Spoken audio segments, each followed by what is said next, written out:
चलिए last class में हमने कैलिपर देख चुका था, ठीक है।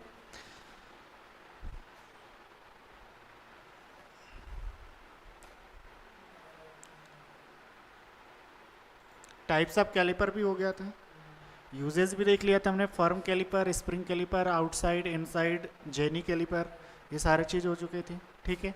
इसके बाद ट्राई स्क्वायर भी हमने देखा था, ट्राई स्क्वायर के दोनों टाइप भी देख लिया था हमने, फिक्स टाइप भी और एडजस्टेबल टाइप भी, ठीक है। इसके बाद नेक्स्ट क्या पढ़ने वाले थे हम, सरफेस प्लेट। तो हेडिंग डाल लीजिए surface plate, surface plate, heading डाल लीजिए सरफेस प्लेट।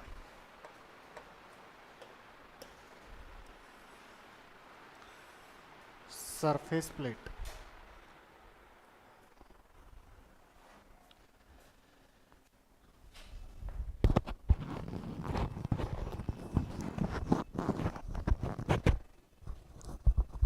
देखिए आपके सामने ये दिख रहा है, कुछ इस प्रकार की प्लेट होगी,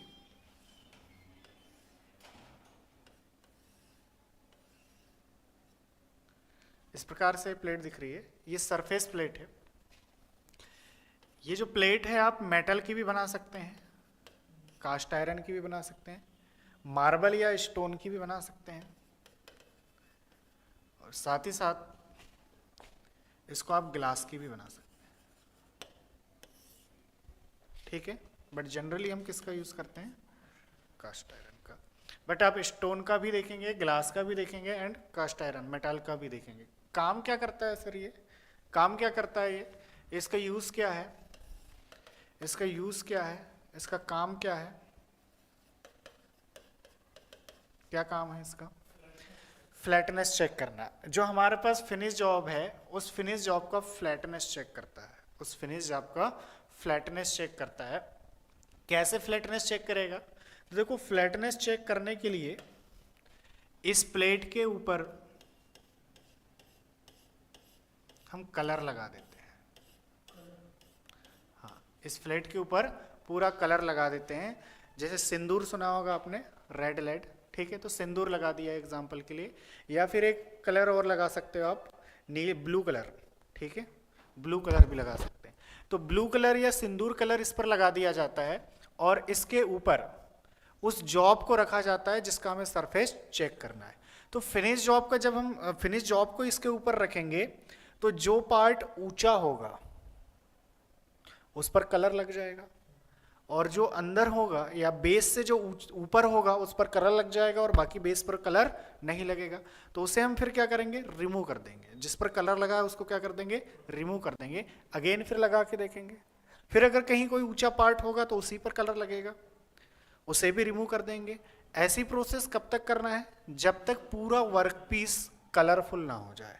जैसे मान लीजिए आपने रेड कलर लगाया तो पूरा वर्क पीस रेड कलर का हो जाए, या ब्लू कलर लगाया आपने तो पूरा वर्क पीस ब्लू कलर का हो जाए। तो यहां पर आप सिंदूर का यूज कर सकते हो,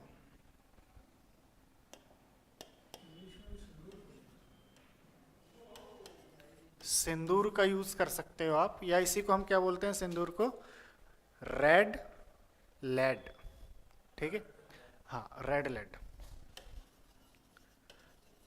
रेड लेड, ठीक है।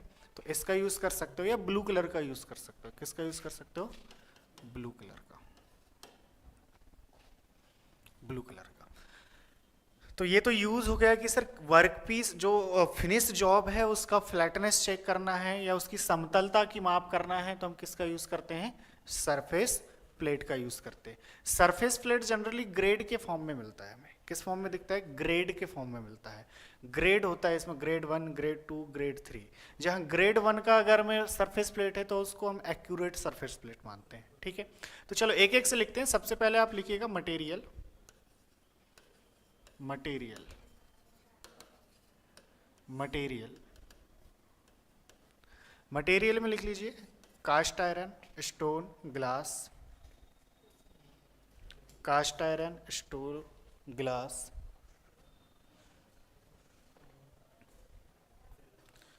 ग्लास। यूज में लिख लो,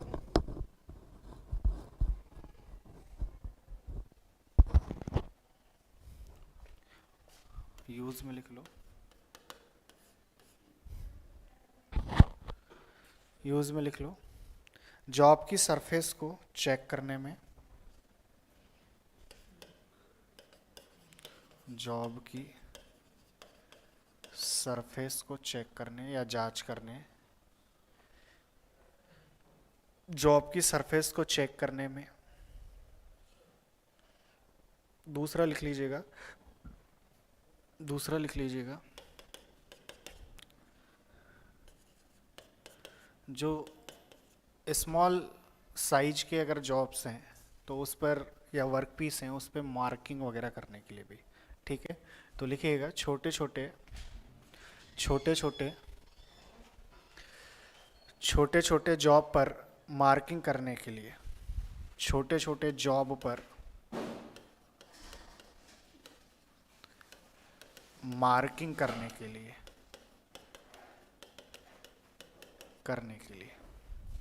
छोटे छोटे जॉब पर मार्किंग करने के लिए। साथ ही में हम इसको डेटम लाइन के यूज में भी, डेटम लाइन के फॉर्म में भी मान सकते हैं। डेटम मतलब आधार, बेस।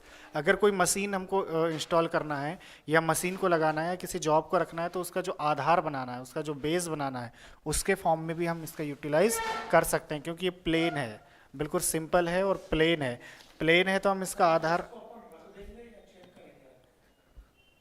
नहीं, सिंपल से जैसे आपको किसी प्लेन सतह पर कोई जॉब रखना है, तो प्लेन ऑलरेडी ये है हमारे पास, तो इसके ऊपर हम जॉब रख देंगे, ठीक है। मतलब डेटम का काम भी करता है। तो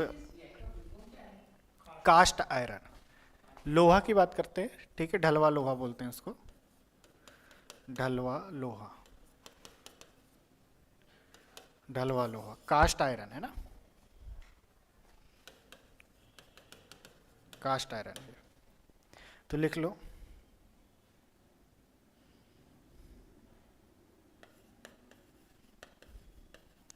डेटम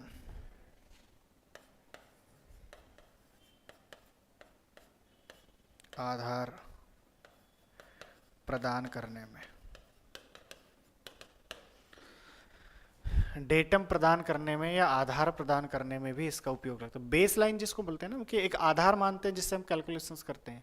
तो अगर किसी जॉब वगैरह को रखना है तो आपको एक डेटम चाहिए, ऊंची नीची सतह होगी तो जॉब सही नहीं बैठ पाएगी, तो एक प्लेन सतह चाहिए। तो कभी कभी ये प्लेन सतह का काम मतलब डेटम का काम भी कर लेता है, लेकिन मेन काम जो है, इसका ध्यान रखना, इसका जो मेन काम है वो क्या है, जॉब की सतह को चेक करना या जॉब की सरफेस को चेक करना कि वो चिकनी है या नहीं, या खुरदरी तो नहीं है कहीं। जॉब की सरफेस को चेक करना मेन काम है।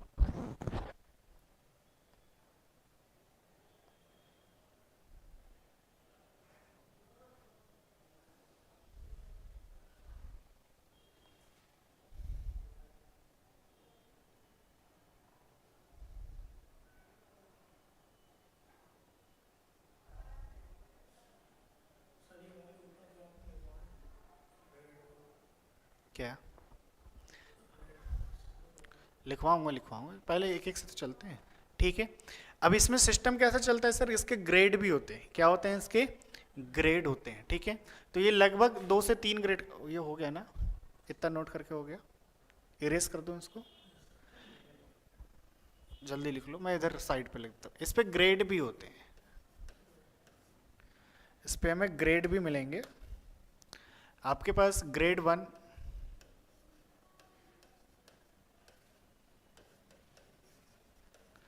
ग्रेड 2, ग्रेड 3, इस प्रकार से मार्केट में सरफेस प्लेट मिलेगा। ग्रेड 1 का मीनिंग होता है कि इसकी शुद्धता अधिक होती है, शुद्धता अधिक होती है,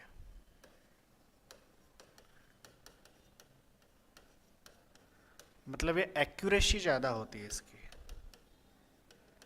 एक्यूरेसी ज्यादा होती है। लगभग ये मान के चलिए कि 5 माइक्रोन की, माइक्रोन 5 माइक्रोन की इसकी शुद्धता होती है। माइक्रोन नहीं जानते, माइक्रोमीटर वाला 10⁻⁻⁶, ठीक है, 5 माइक्रोन की होती है। उससे कम शुद्धता ग्रेड 2 की होगी, और उससे कम शुद्धता किसकी होगी, ग्रेड 3 की।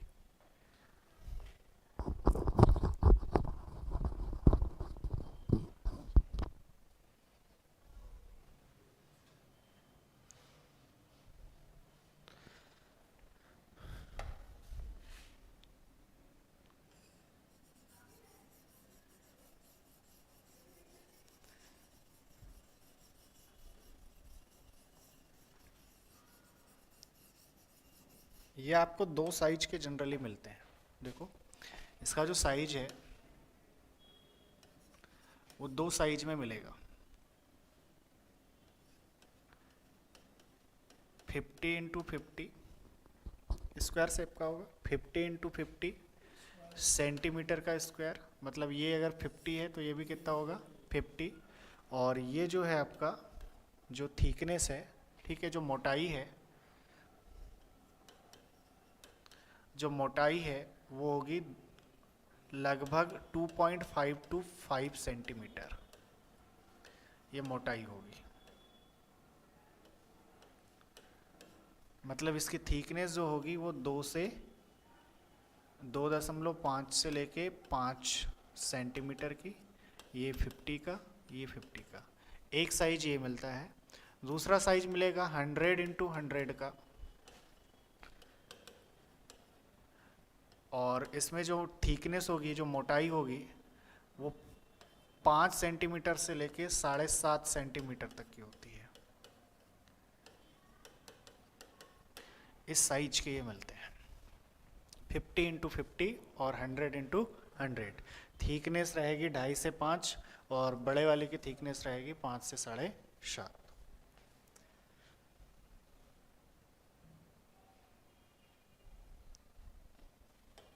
ये हो गया ना इस साइड वाला।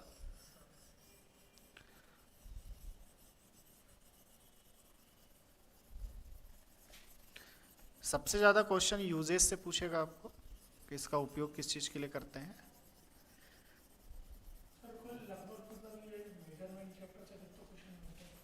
जी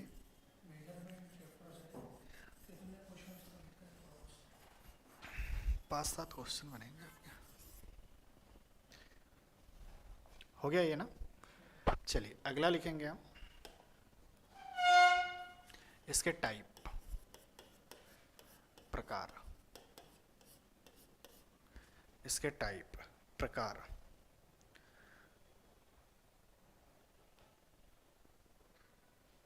ठीक है, 3 प्रकार की सरफेस प्लेट्स आपको देखने को मिलेंगी। कितने प्रकार की सर? 3। एक वर्कशॉप में यूज होने वाली, जिसको हम बोलेंगे वर्कशॉप सरफेस प्लेट, जो जनरली वर्कशॉप में यूज होगी। ठीक है, एक निरीक्षण के लिए यूज होती है, मतलब इंस्पेक्शन के लिए यूज होती है, तो उसको इंस्पेक्शन सरफेस प्लेट। और तीसरा सरफेस प्लेट जो होता है वो मास्टर सरफेस प्लेट, मतलब वो कहीं भी आप यूज कर सकते हो। तो बेसिकली 3 प्रकार की आपको वर्कपीस सरफेस प्लेट देखने को मिलेगा। पहला वाला हमने क्या बोला? Work shop surface plate.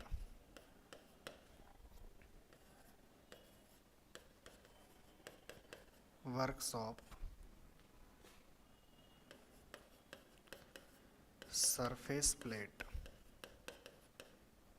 इनमें सिर्फ हमको इनका लीस्ट काउंट याद रखना है। लीस्ट काउंट मतलब अल्पतमांक।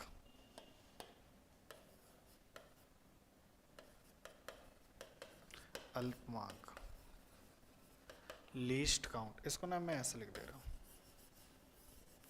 इधर ऊपर लिख दे रहा हूँ तो टेबल के फॉर्म में बन जाएगा। इनका क्या याद रखना है हमें? लीस्ट काउंट, अल्पतमांक। दूसरा इंस्पेक्शन सरफेस प्लेट, मतलब निरीक्षण सरफेस प्लेट। और तीसरा सरफेस प्लेट होगा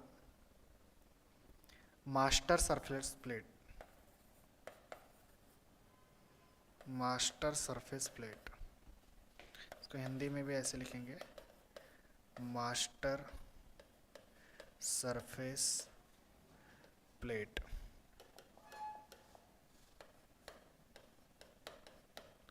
मास्टर सरफेस प्लेट। तो ये 3 प्रकार की सरफेस प्लेट हैं जिनमें एक्यूरेसी के आधार पर आपको पूछा जाता है। एक्यूरेसी मतलब लीस्ट काउंट के आधार पर आपको पूछा जाता है कि सर इनका लीस्ट काउंट कितना होगा। हाँ, लीस्ट काउंट जितना कम, मतलब वो उतनी छोटी से छोटी माप को ज्ञात कर सकता है वो। मतलब उसकी एक्यूरेसी उतनी ही ज़्यादा होगी। तो सर पहला वाला जो लीस्ट काउंट है ये होता है आपका 0.025 मिलीमीटर, 0.025 मिलीमीटर, ठीक है। इसको लगभग इंच में देखोगे तो 0.001 इंच के आसपास आ जाता है। और ये मोस्ट इम्पोर्टेंट है, ये एग्ज़ाम में पूछा जाता है, सबसे ज़्यादा यही पूछा जाता है, क्योंकि हम आईटीआई वालों उनको काम किस में होता है, वर्क पीस में, सॉरी वर्कशॉप में ज़्यादा काम होता है ना। तो आपको वर्कशॉप में यूज़ होने वाली सरफेस प्लेट का लीस्ट काउंट पूछेगा तो आपको क्या बताना है, 0.025। नॉर्मल भी अगर नाम नहीं दिया है और डायरेक्ट पूछा है सरफेस प्लेट का लीस्ट काउंट कितना होता है, तब भी हमको क्या बताना है, 0.025। हाँ, लेकिन अगर नाम से पूछ लिया कि भैया निरीक्षण वाली सरफेस प्लेट का लीस्ट काउंट कितना होता है, तो इससे 10 गुना कम कर देना है, 0.0025, इससे 10 गुना कम कर देना है। मास्टर सरफेस प्लेट का पूछेगा तो इससे भी 10 गुना कम कर देना है, 0.00025, ठीक है। आपको एक ही याद रखना है, वो किसका, वर्कशॉप में जो यूज होता है उसका लीस्ट काउंट कितना है, तो सर उसका लीस्ट काउंट है 0.025। मैं लास्ट में भी टेबल बना दूंगा, जितने भी हम डिवाइसेस पढ़ रहे हैं वो किस मटेरियल के बने होते हैं और उसका लीस्ट काउंट कितना होता है, इसका एक टेबल फाइनल बना के दूंगा आपको, ठीक है, वो याद रखना है आपको जी। हाँ, याद होते जाएगा, एक फाइनल टेबल बना दूंगा, वो याद कर लेना, बस खत्म हो गया, ये नोट कर लो, हो गया। चलिए अब इसके नीचे नोट करके लिख लीजिएगा जो कलर की मैंने बात किया था, नोट करके लिख लीजिएगा, लिखना पहले हिंदी में। सरफेस प्लेट, शुभम गोयल जी हाय, शुभम समझ में आ रहा है तो कमेंट करके बता दीजिए मुझे।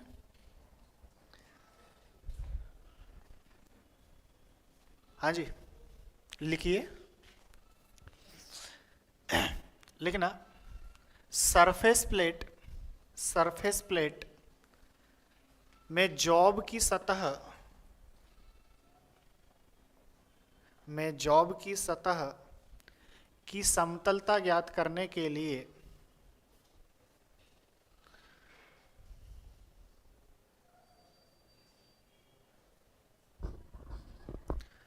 सिंदूर या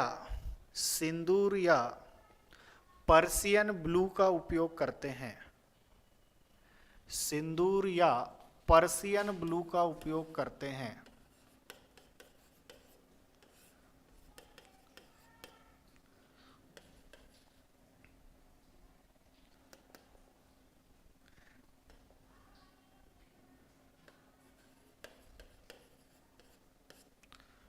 लिखना, टू चेक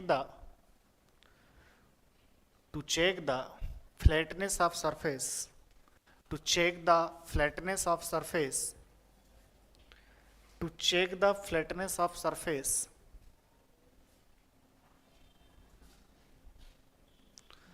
पर्सियन ब्लू, हाँ Persian blue, PURSION, Persian blue and red lead, सिंदूर जिसको बोलते हैं, लेड रेड लेड,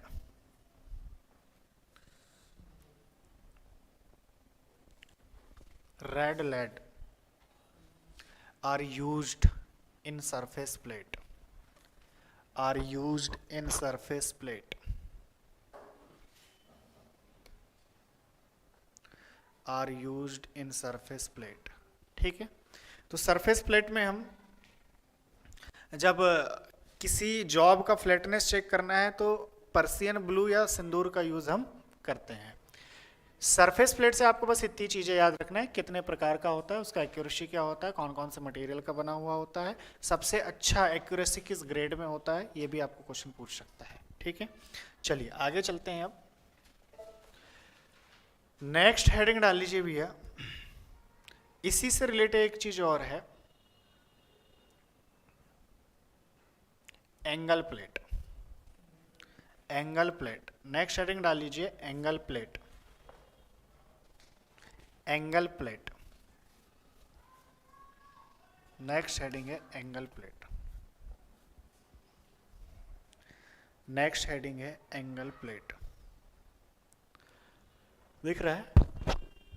ये आपका एंगल प्लेट का सिंपल सा डायग्राम है, जिसमें आप देख रहे हैं कि दो प्लेट को हम क्या करते हैं, इसमें दो प्लेट को, चलो मैं इधर बना दे रहा हूं जो आपको डायग्राम बना, दो प्लेट को 90 डिग्री पर रखा जाता है और दोनों प्लेट्स पर कुछ स्लॉट कटे हुए होते हैं, कुछ खांचे बने हुए होते हैं, कुछ खांचे बने होते हैं, ठीक है, जिनमें हम बोल्ट कस के जॉब को होल्ड करते हैं, ठीक है। या हम ये बोले कि मार्किंग करते समय जॉब को सहारा देने का काम कौन करता है? Angle plate. एंगल प्लेट जैसे आपके सामने डायग्राम में दिखाया गया है कि ये एंगल प्लेट है। देखिए ये जो हमने छोटे छोटे ये होल हैं, यहाँ पर आपको बोल्ट नजर आ रहे हैं, बोल्ट से इसको कस दिया गया है। तो ये क्या करता है, एक हेल्प कर रहा है। यहाँ पर ये देखो, इस प्लेट को इसने पकड़ के रख दिया, दिख रहा है, थोड़ा ब्लर दिख रहा होगा कलर। इस प्लेट को यहाँ पर उसने क्या कर दिया है, पकड़ के रख दिया है। तो अगर हम किसी जॉब की मार्किंग करते हैं तो मार्किंग करते समय भी जॉब को सहारा देने के लिए, जॉब को सपोर्ट करने के लिए हम किसका यूज करते हैं? एंगल प्लेट का। बस इतना ही याद रखना है कि भैया एंगल प्लेट का मेन वर्क होता है मार्किंग करते समय जॉब को सहारा देने का। एंगल प्लेट में दो प्लेट को आपस में 90 डिग्री पर जोड़ दिया जाता है और इन दोनों प्लेट्स पर कुछ खांचे बने होते हैं, कुछ स्लॉट्स बना दिए जाते हैं। इन स्लॉट्स में हम क्या लगाते हैं सर? नट बोल्ट वाला सिस्टम फिक्स करने के लिए क्या लगा देते हैं? नट बोल्ट वाला सिस्टम लगा देते हैं। तो लिखिएगा एंगल प्लेट में सबसे पहले मटेरियल की बात। हाँ, डायग्राम ये बना लीजिएगा, मैंने जो सिंपल बनाया है इस टाइप का, है ना। ये तो 3D में दिखाने के लिए है कि आपको चीज़ें देखते से समझ में आ जाए।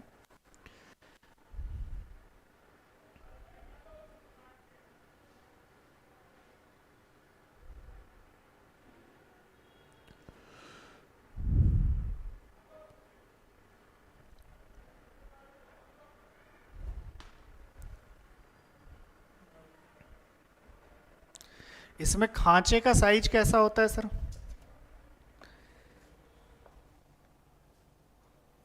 इसमें खांचे का साइज कैसा होता है? देखते से डायग्राम में दिख रहा है, देखिए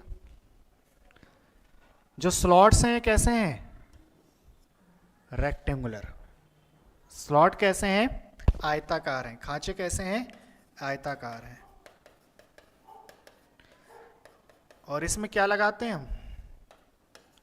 बोल्ट। क्या लगाते हैं sir? Bolt.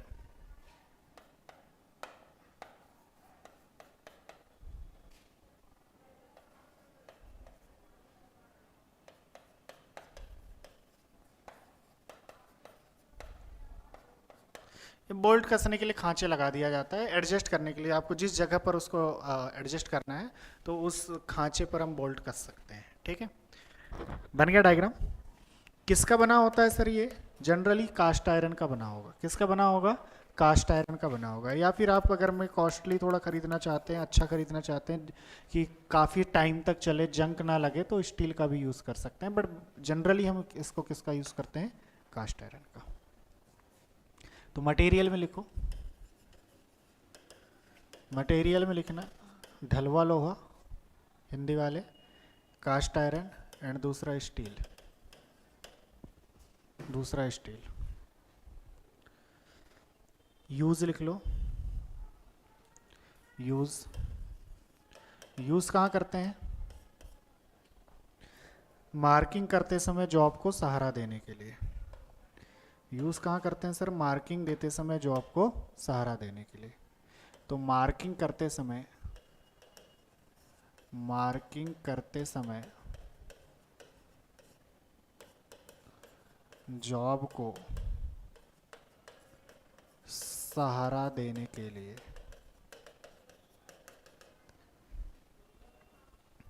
to support the job during marking. It is used to support the job during marking.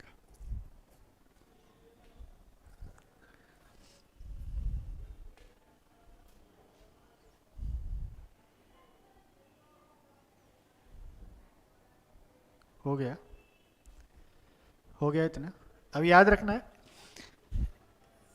जैसे हमने इससे पहले रूल को लिखे थे कि भैया रूल को स्पेसिफाइड या निर्दिष्ट किया जाता है उसकी ब्लेड की लंबाई से, ट्राई स्क्वायर को स्पेसिफाइड किया जाता है उसकी ब्लेड की लंबाई से, देखा था। कैलिपर को स्पेसिफाइड या निर्दिष्ट किया जाता है पिवोट पॉइंट से, जो टांग होती है, जो लेग होता है, उसके पॉइंट के बीच की दूरी से। उसी प्रकार से एंगल प्लेट को स्पेसिफाइड किया जाता है ग्रेड से। किससे किया जाता है? ग्रेड से। इसमें यहाँ साइज वगैरह से नहीं है, ग्रेड में, 2 ग्रेड में आता है। कितने ग्रेड में आता है? 2 ग्रेड में आता है। इस प्लेट को हम स्पेसिफाइड करते हैं 2 ग्रेड में, तो लिखेंगे यह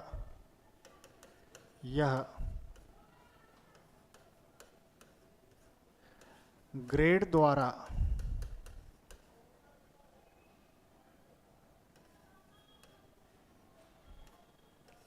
निर्दिष्ट किया जाता है।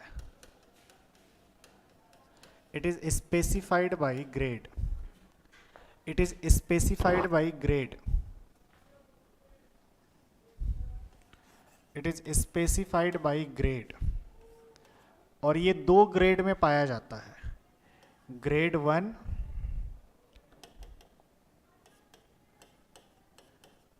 1 या इसको ए भी बोल सकते हो, और ग्रेड 2 जिसको ग्रेड बी भी बोल सकते हो।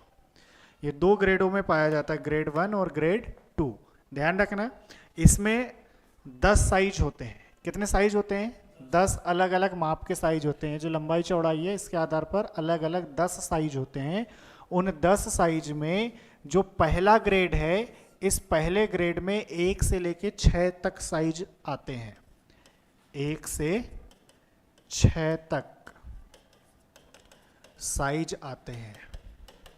मतलब 6 साइज के, अलग अलग 6 साइज के जो एंगल प्लेट हैं वो ग्रेड 1 में लिए जाते हैं, और ग्रेड 2 में बचे हुए 7 से 10 तक साइज आते हैं। दोनों में एक्यूरेट ग्रेड कौन सा होता है? तो जाहिर सी बात है ग्रेड 1 होगा। दोनों में शुद्ध कौन सा होगा? शुद्ध कौन सा होगा? तो 1 होगा, सिंपल सी बात है, इसलिए तो ग्रेडिंग 1 दिया हुआ है ना। तो यहाँ पर 1 से लेके 6 तक की जो साइज है वो ग्रेड 1 में आते हैं, और 7 से लेके 10 तक की जो साइज हैं वो आपके ग्रेड 2 में आते हैं। जैसे मैं अगर बात करूँ आपसे कि भैया ग्रेड 1 में जो साइज नंबर 1 है, तो साइज नंबर 1 की लेंथ होगी आपकी, लेंथ 125 सेंटीमीटर, विड्थ जो है वो 50 सेंटीमीटर, और हाइट जो है वो 100 सेंटीमीटर होती है। तो इस प्रकार के जो साइज हैं वो कितने होंगे? 10 साइज। कितने साइज में मिलते हैं ये? 10 साइज में, जिसमें शुरुआत के 6 साइज जो हैं वो ग्रेड 1 में आते हैं, और बाकी के जो 4 साइज हैं वो ग्रेड 2 में आते हैं। ग्रेड 1 एक्यूरेट होता है ग्रेड 2 की तुलना में। बस एंगल प्लेट में इतना ही ध्यान रखना है। और ध्यान रखो, हमारे सिलेबस में जितने टूल्स हैं हम उन्हीं के बारे में पढ़ रहे हैं। हमारे सिलेबस में जितने टूल हैं उन्हीं के बारे में पढ़ रहे हैं। मैं बहुत सारी चीज़ों को स्किप कर दे रहा हूँ क्योंकि वो नहीं है, वो फिटर में पढ़ेंगे। जो फिटर वाले हैं वो पढ़ेंगे। डीजल में जितने पार्ट्स हैं हम उन्हीं के बारे में पढ़ रहे हैं। डीजल में जिनके बारे में बात किया हम उन्हीं को देखेंगे, ठीक है। टर्नर वाले में भी अलग सिलेबस होता है, चीज़ें ये भी हैं, लेकिन इसके साथ और एडिशनल चीज़ें हैं। जैसे यहाँ पर मैं अभी मार्किंग ऑफ टेबल की बात नहीं करूँगा, पैरेलल ब्लॉक की बात नहीं करूँगा, ठीक है। क्या ये लिखना नहीं है, ये सिर्फ बता दिया आपको कि जैसे आपका साइज 1, पहला साइज जो मिला आपको, पहला साइज ये मिलता है 125 सेंटीमीटर आपका लेंथ होता है, ये है आपका विड्थ 50 सेंटीमीटर और 100 सेंटीमीटर की लंबाई होती है। ऐसे कितने साइज है हमारे पास? 10 साइज है। इन 10 साइज में से जो स्टार्टिंग के 6 साइज हैं वो ग्रेड 1 में आते हैं, और बाकी के 4 से 10 वाले जो साइज हैं वो ग्रेड 2 में आते हैं। तो इतने सारे साइज याद रखने की जरूरत नहीं है आपको।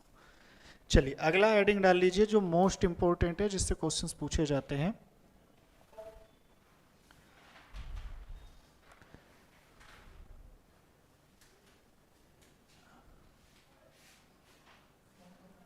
अच्छा, एक वी ब्लॉक भी देख लेते हैं। चलो हेडिंग डाले ना वी ब्लॉक।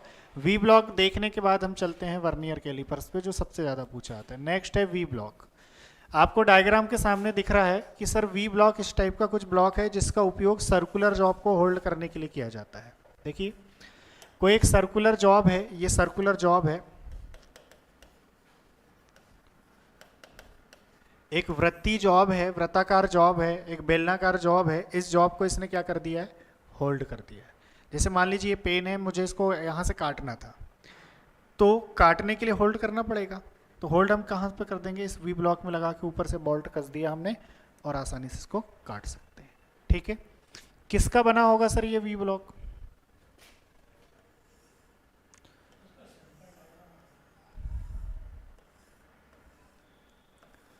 वी ब्लॉक किसका बना होगा?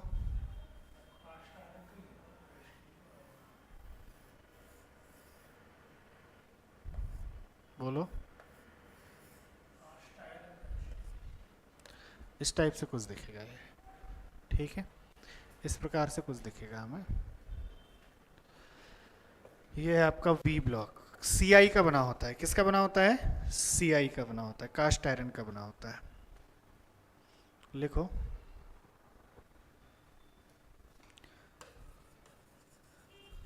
मटेरियल में तो लिख लेना सीआई, कास्ट आयरन। यूज में लिख लो सर्कुलर जॉब को होल्ड करने के लिए।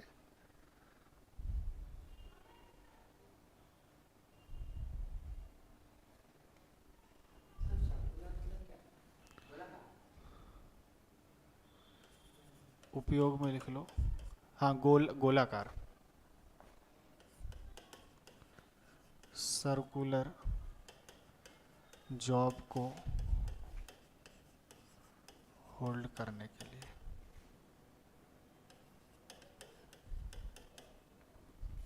गोलाकार जॉब को बांधने के लिए, गोलाकार जॉब को बांधने के लिए।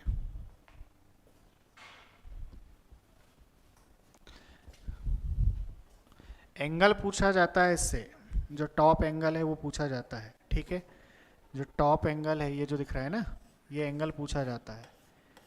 कितना दिख रहा है, कितना दिख रहा है, ऐसा है ये एंगल कितना है, 90 डिग्री। कितना है, 90 डिग्री। ठीक है, तो लिखिएगा शीर्ष कोण, इंक्लूड एंगल, इंक्लूड एंगल या शीर्ष कोण। शीर्ष कोण, इसको आईएमपी लगा लेना, ये बहुत सारे एग्जामों में पूछा गया है, 90 डिग्री होता है। इंक्लूड,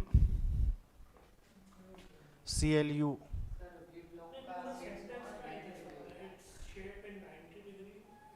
क्या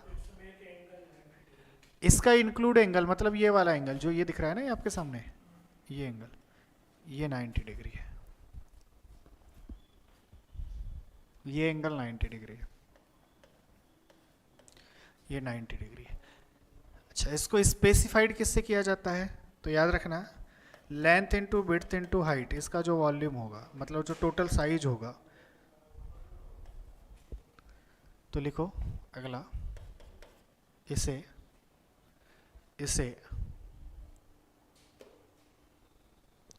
इसके कुल आयतन,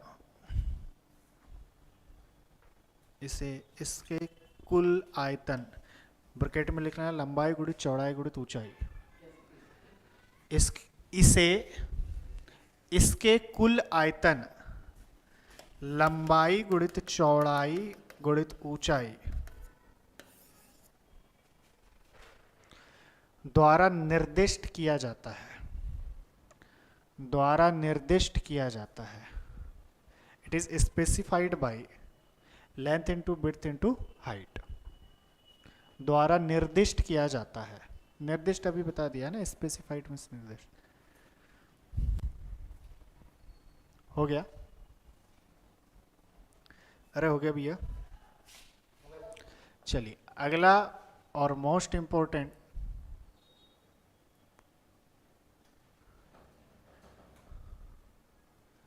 वर्नियर कैलिपर्स। अगला मेजरमेंट है वर्नियर कैलिपर। अगला वर्नियर कैलिपर हेडिंग डाल लो।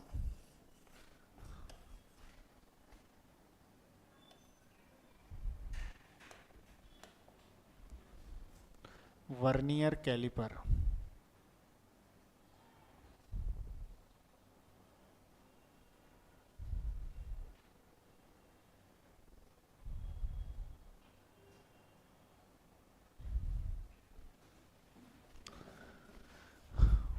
वर्नियर कैलिपर क्या कहलाता है सर? वर्नियर कैलिपर कहाँ यूज होता है, किस काम के लिए यूज होता है?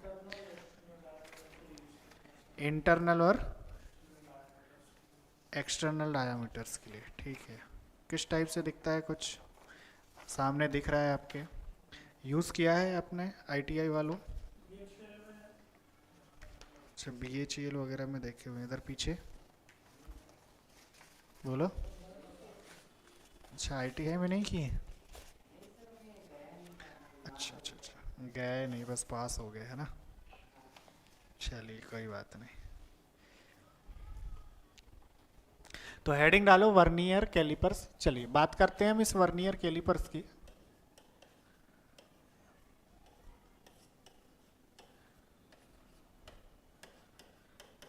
कैलिपर,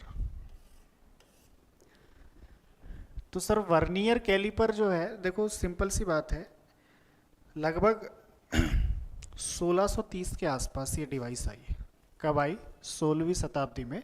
1630 के आसपास पेरी वर्नियर नाम के वैज्ञानिक थे। पेरी वर्नियर नाम के वैज्ञानिक ने एक स्केल बनाया जिससे हम किसी जॉब के इंटरनल डायामीटर, एक्सटर्नल डायामीटर मतलब आंतरिक व्यास, बाह्य व्यास या उसकी मोटाई, और अगर कोई खोखली वस्तु है तो उसकी गहराई को हम ज्ञात कर सकते हैं। तो आपके माइंड में आया कि सर खोखली वस्तु की गहराई के लिए तो ऑलरेडी हमारे पास में की स्केल था, हुक, सॉरी हाँ, खांचे के लिए की स्केल था और साथ में हुक स्केल भी था। डायामीटर निकालने के लिए भी तो हमारे पास फ्लेक्सिबल रूल वगैरह है, उससे हम निकाल सकते थे। हमारे पास इससे पहले कैलिपर था, कैलिपर से हम सेंटर निकाल पा रहे थे। जब सेंटर निकाल पा रहे थे तो जाहिर सी बात है रेडियस भी काउंट कर सकते थे, त्रिज्या भी माप सकते थे। अरे कैलिपर याद करो भैया, हम इस कैलिपर से भी तो सर निकाल सकते थे, इससे आंतरिक व्यास निकाल सकते थे, इससे बाह्य व्यास निकाल सकते थे, ठीक है। स्केल से भी तो सर नाप सकते थे, हाँ बिल्कुल नाप सकते थे, कोई दिक्कत नहीं है। लेकिन ध्यान दो, इस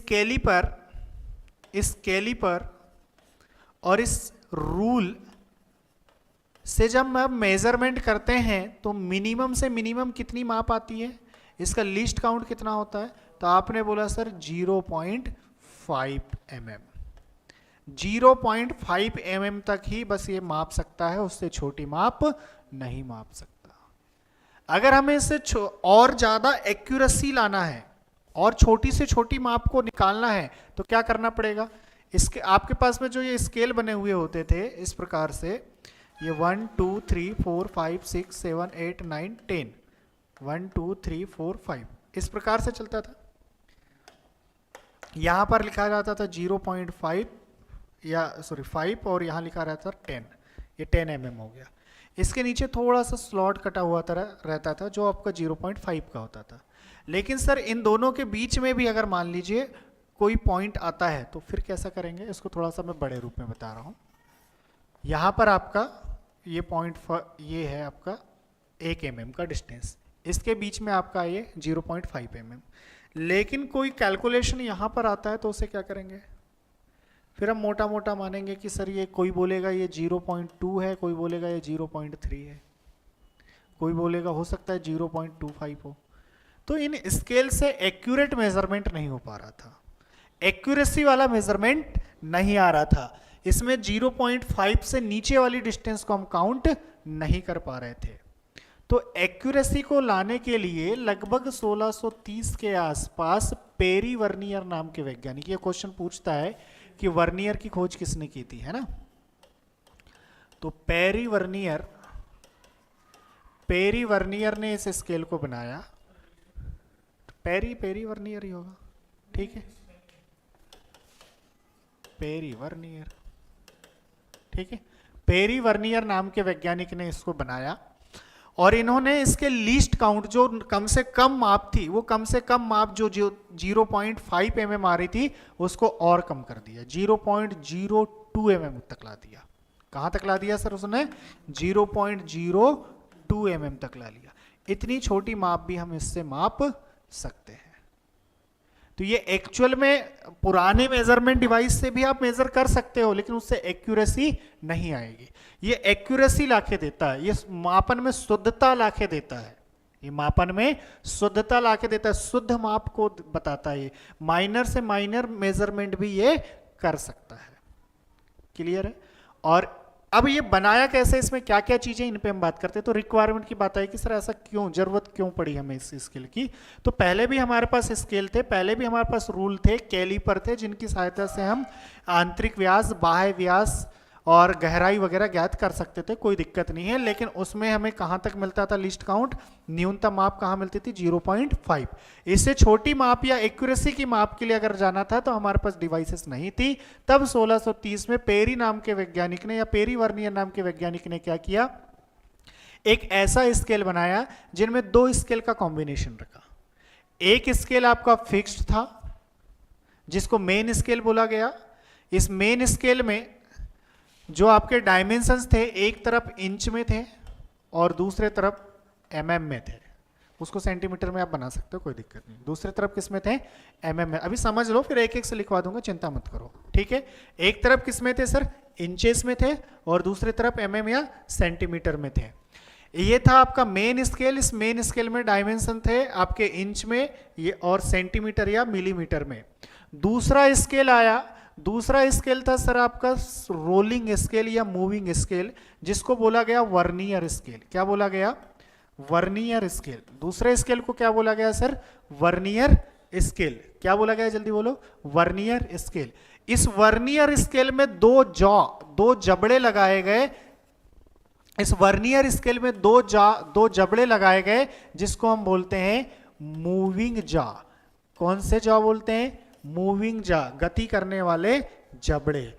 और जो मेन स्केल है, इस मेन स्केल में भी दो जबड़े लगाए गए, जिनको हम क्या बोलेंगे? Fixed jaw. क्या बोलेंगे सर? Fixed jaw.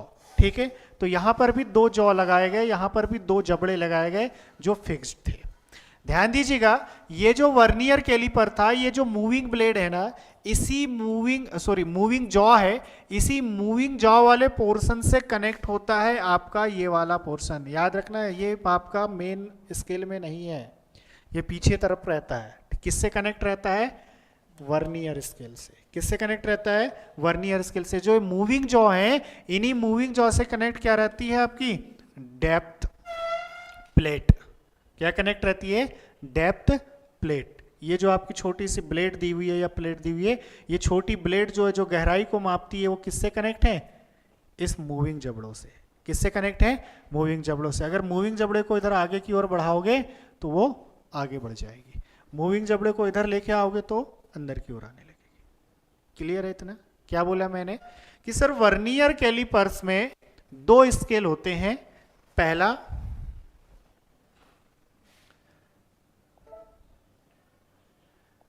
पहला आपका मेन स्केल,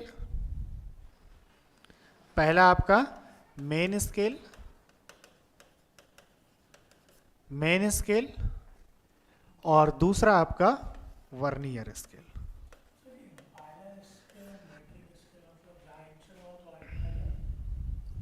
अभी उस पर चर्चा करेंगे, पहले अभी सुन लो मैं जितना बोल रहा हूं, उसमें जो लिखा है वो छोड़ दो अभी, है ना। आपका मेन स्केल और दूसरा क्या है? Vernier scale. वर्नियर स्केल जो है वो मेन स्केल के ऊपर स्लाइड करता है। वर्नियर स्केल जो है वो मेन स्केल के ऊपर चलता है। मेन स्केल में जो जबड़े बनाए जाते हैं वो जबड़े कैसे रहते हैं? फिक्स्ड रहते हैं। वर्नियर स्केल में जो जबड़े बनाए जाते हैं वो कैसे रहते हैं? मूविंग वाले रहते हैं, घूमने वाले रहते हैं। क्या इतनी बात समझ में आ रही है? सर इसमें जो ऊपर वाले जबड़े हैं, इससे हम आंतरिक व्यास ज्ञात करते हैं। कौन सा व्यास ज्ञात करते हैं? आंतरिक व्यास। इसलिए ऊपर वाले जबड़े को क्या कहते हैं? आंतरिक जबड़ा कहते हैं। और सर जी जो नीचे वाले जबड़े हैं, इनसे हम बाह्य व्यास ज्ञात करते हैं। इसलिए नीचे वाले जबड़े को क्या कहेंगे? एक्सटर्नल या बाह्य जबड़े। क्या ये बात समझ में आ रही है? क्लियर हो गया?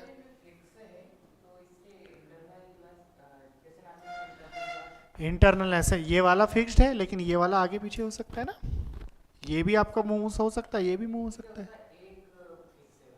हाँ, ये दोनों, ये जो मेन स्केल है, इस मेन स्केल में ये दो जबड़े फिक्स हैं, और ये मूव, ये देखो ये वाला जो है वर्नियर स्केल में जबड़ा है, तो ये भी मूविंग होगा और ये भी मूविंग होगा, ये दोनों मूविंग है, ठीक है। अब ध्यान दीजिए, ये जो मूविंग जॉ है, उसी मूविंग जॉ से कौन कनेक्ट रहता है? आपका डेप्थ ब्लेड। कौन कनेक्ट होगा सर? Depth blade. मतलब इस वर्नियर स्केल को अगर आप आगे पीछे करोगे तो डेप्थ ब्लेड भी आगे पीछे होगा। क्या इतनी बात समझ में आ रही है? ठीक है सर जी, इस वर्नियर स्केल में हमें जितना, मान लीजिए जितना डायामीटर चाहिए था, उतना डायामीटर रखने के बाद में मेजरमेंट करने के लिए आपको क्या करना पड़ेगा? इसको फिक्स करना पड़ेगा। तो फिक्स करने के लिए एक स्क्रू लगाया जाता है, इस स्क्रू को क्या बोला जाता है सर? Locking screw. क्या बोला जाता है? लॉकिंग स्क्रू बोला जाता है, ठीक है। अब इसके यूजेस क्या है सर? तो यूजेस में देखो, पूरे तीनों यूजेस आपके सामने दिख रहे हैं। ये किसी जॉब का इंटरनल डाया नाप सकता है, आंतरिक व्यास नाप सकता है। ये किसी जॉब का बाह्य व्यास या मोटाई नाप सकता है, ठीक है। आगे अगर यहां पर देखें तो किसी होल की गहराई नाप सकता है। नाप सकता है गहराई? अरे नाप सकता है, नहीं नाप सकता, ठीक है। तो इनके, इसके तीन यूजेस हैं। कितने यूजेस हैं सर? तीन यूजेस हैं। किस मटेरियल का बना होगा? किस मटेरियल का बना होगा?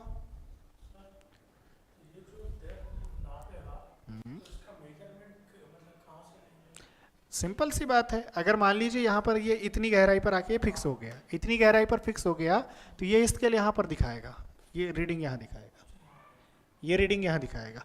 अगर और गहराई है तो ये उधर आगे जाएगा, तब यहाँ रीडिंग दिखाएगा। रीडिंग लिखाना सिखाऊंगा, अभी चिंता मत करो, ठीक है। चीजें समझ में आ रही हैं? किस मटेरियल का बना होगा सर? किस मटेरियल का बना होगा? अब जाहिर सी बात है, इतनी सारी डिवाइसेस हैं, तो ये छोटा जो हमारे पहले जो रूल आते थे उसके कंपैरिजन में कॉस्टली होगा। कॉस्टली होगा तो हम चाहेंगे कि ज़्यादा दिन तक चले ये, और ज़्यादा दिन तक लोहे का तो चल नहीं सकता, जंग लग जाएगा, तो हम इसको किसका बनाएंगे? स्टील का। लेकिन स्टील के साथ कुछ धातु को मिला देते हैं, स्टील के साथ कुछ धातु को मिला देते हैं, जैसे कि हम निकिल को मिला देंगे। किसको मिला देंगे? निकिल को मिला देंगे। किसको मिला देंगे हम? निकिल को मिला देंगे। हमने साथ में कुछ क्रोमियम मिला दिया ताकि जंग से बच जाए, जंग रोधी होता है। निकिल जो है वो लोड को सहन करने वाला या स्ट्रेंथ बनाने वाला होता है, ठीक है, ताकत देने वाला होता है।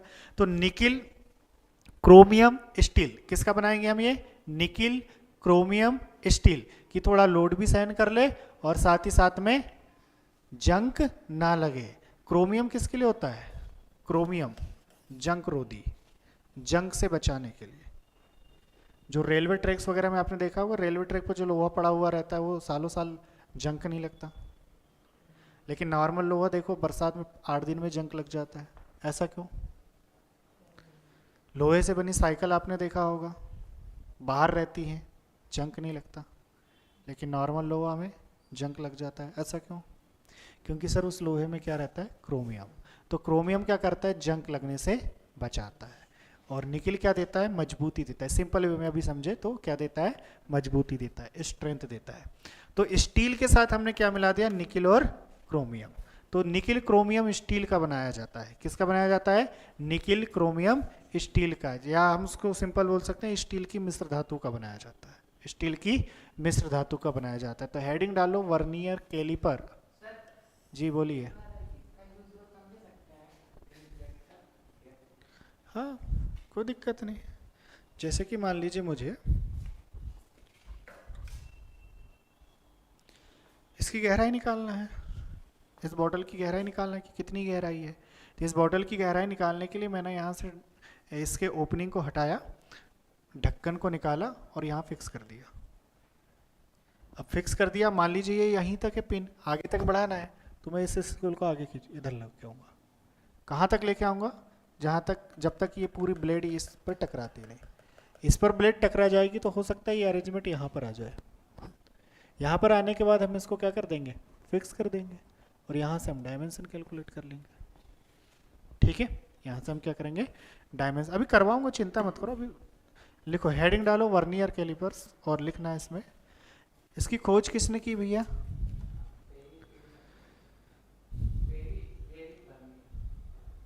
अभिषेक कुशवाहा। रेलवे एलपी कवर बिल्कुल होगा, 100% हो जाएगा अभिषेक। रेलवे एलपी आपका 100% हो जाएगा इसमें। एलपी के सारे क्वेश्चंस बन जाएंगे आपके, चिंता ना करें। क्लियर है इतना? चलो एक एक स्टेप तो समझ लिया, एक एक से नोट करते हैं। पहला हेडिंग डाल लो वर्नियर कैलिपर्स, और वर्नियर कैलिपर्स के नीचे लिखिएगा, डायग्राम नहीं बनाना अभी, पहले लिख लो फिर उसके बाद डायग्राम बनाना।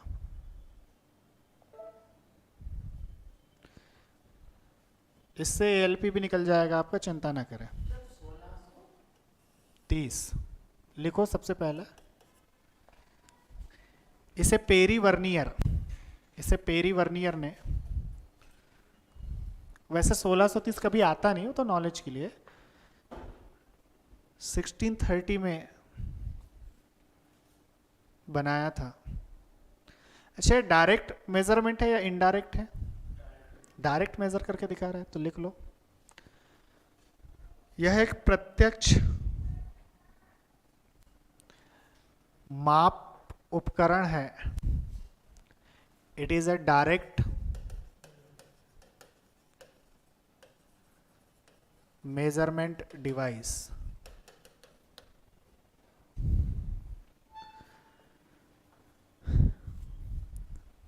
अगला लिखोगे, मटेरियल लिख लो, मटेरियल।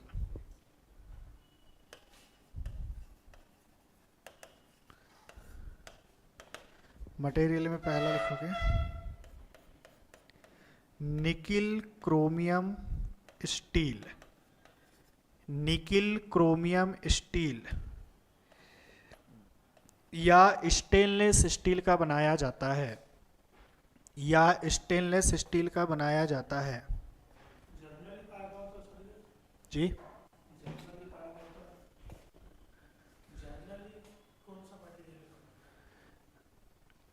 आप सिंपल अगर सस्ता खरीद रहे हो तो स्टेनलेस स्टील का मिल जाएगा, और निकिल क्रोमियम मिला दिया थोड़ी सी कॉस्ट बढ़ जाएगी उसकी।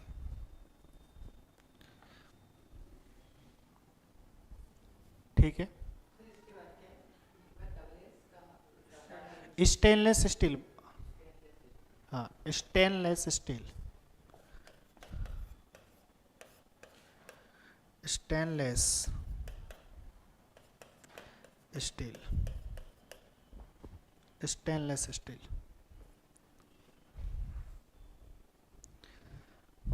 चलिए मटेरियल हो गया, अब यूज, यूज लिख लो। यूज किस चीज के लिए करते हैं? सामने दिख रहा है मोटाई, गहराई और लिखो। इसका उपयोग गहराई, गहराई तथा आंतरिक व बाह्य व्यास को ज्ञात करने के लिए करते हैं। इसका उपयोग गहराई, यहां से लिखोगे गहराई, आंतरिक तथा बाह्य व्यास को ज्ञात करने के लिए करते हैं। It is used to measure depth and internal और external diameter of the job. ठीक है,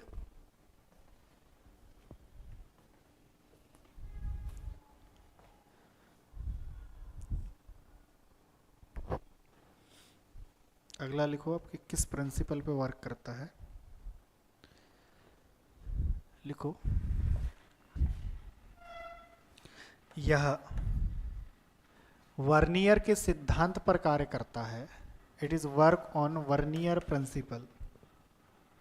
it is work on vernier principal.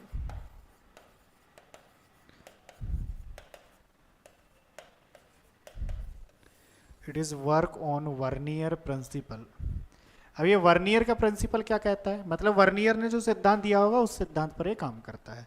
Vernier का सिद्धांत क्या कहता है? देखो, अगर मुझे इसका डायामीटर निकालना है तो कैसे निकालूंगा मैं? इसका डायामीटर निकालना है तो मैं क्या करूंगा? देखो, सबसे पहले यहाँ मान लीजिए इस जॉब को रख दिया मैंने, और ये जितनी जैसे चौड़ी है तो इस स्केल को थोड़ा आगे बढ़ाऊंगा और इस बोल्ट को कस दूंगा। तो इसमें मेन स्केल और वर्नियर स्केल का जो डिफरेंस होगा, मेन स्केल और वर्नियर स्केल का जो डिफरेंस होगा उससे हम काउंट कर सकते हैं। जैसे लीस्ट काउंट निकालना है तो लीस्ट काउंट कैसे निकालते हैं, वर्नियर स्केल और मेन स्केल, वर्नियर स्केल का एक भाग और मेन स्केल के एक भाग का जो अंतर होता है वही क्या कहलाता है, लीस्ट काउंट। तो ये बेसिकली वर्नियर का प्रिंसिपल क्या कहता है कि दोनों स्केल का जो अंतर है वही क्या है, आपका न्यूनतम माप है, वही क्या है, आपका लीस्ट काउंट है। तो लिखेंगे, इसी के नीचे कोष्टक में लिख लेना, वर्नियर स्केल तथा हाँ, ये किसके सिद्धांत पर कार्य करता है, वर्नियर के सिद्धांत पर। अब वर्नियर के सिद्धांत क्या है उस पर बात करते हैं। तो उसी के आगे कोष्टक में लिखना, वर्नियर स्केल तथा मुख्य स्केल, वर्नियर स्केल तथा मुख्य स्केल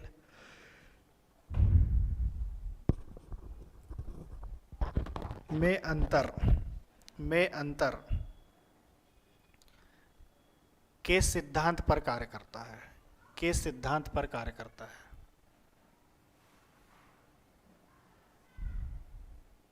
ब्रैकेट में लिख लेना, इंग्लिश में difference between main scale and vernier scale, difference between main scale and vernier scale.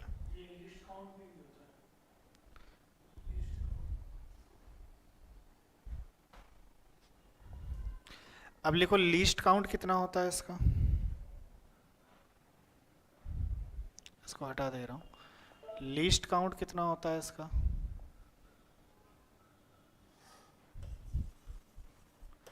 Least count अल्पमांक, अल्पमांक कितना होगा। तो लीस्ट काउंट निकालते कैसे हैं सर, लीस्ट काउंट कैसे निकालते हैं, हाँ, मेन स्केल के एक भाग में अंतर और वर्नियर स्केल के एक भाग की माप का अंतर। मतलब हम ऐसा लिख सकते हैं, मुख्य scale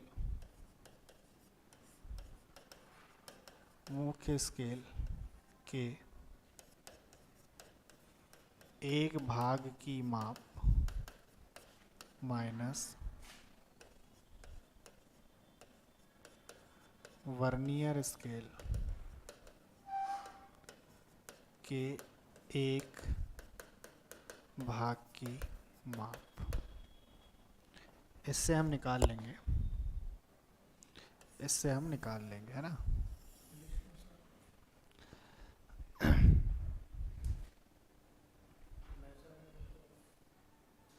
dimension of one part in main scale, और उसमें लिख लेना dimension of one part in vernier scale, in vernier scale.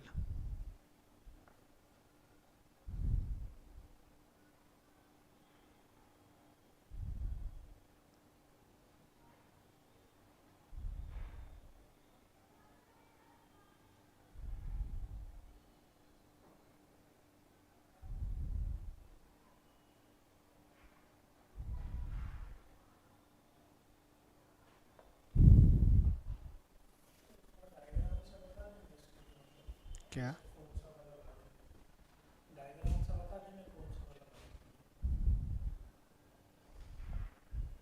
यहाँ पर देखो ये वाला भाग है, मान लीजिए इसका ये जो एक भाग है और इसका जो एक भाग है उसके बीच का अंतर, ठीक है, वो क्या कहलाएगा, लीस्ट काउंट। अगर मैं इसको थोड़ा अच्छे से देखोगे तो यहाँ पर आपको नज़र आएगा कि ये पॉइंट आपको दिख रही होगी, ये लाइन सेम दिख रही है, दिख रही सेम, लेकिन इस लाइन और इस लाइन में कुछ अंतर आ रहा है। तो ये जो अंतर है मेन स्केल के एक भाग और वर्नियर स्केल का एक भाग में जो डिफरेंस है, वही डिफरेंस क्या कहलाता है, आपका लीस्ट काउंट कहलाता है। अब कैसे निकालेंगे, कैसे निकालेंगे, तो देखिए बहुत सारे तरीके हैं निकालने के। मैंने बोला यहाँ पर जो मेन स्केल दिख रहा है, देखो आप मेन स्केल दिख रहा है, तो मेन स्केल का एक भाग 1 mm के बराबर होगा, ये mm में डेटा है ना। तो अगर मैं ऐसा बोलूँ आपको कि सर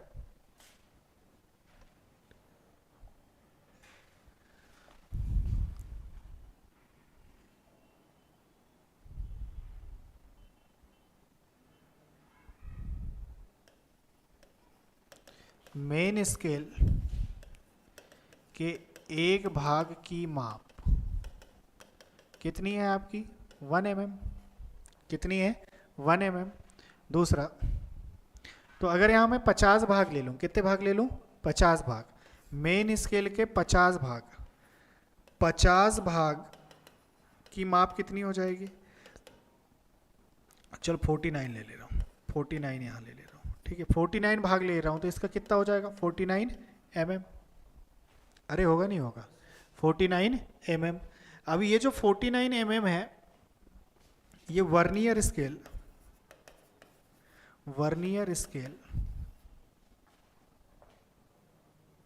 के 50 भाग के बराबर होता है। ये जो 49 भाग हैं, ये किसके बराबर होता है? वर्नियर स्केल के 50 भाग के बराबर। तो वर्नियर स्केल का एक भाग कितना होगा? वर्नियर स्केल का एक भाग कितना होगा?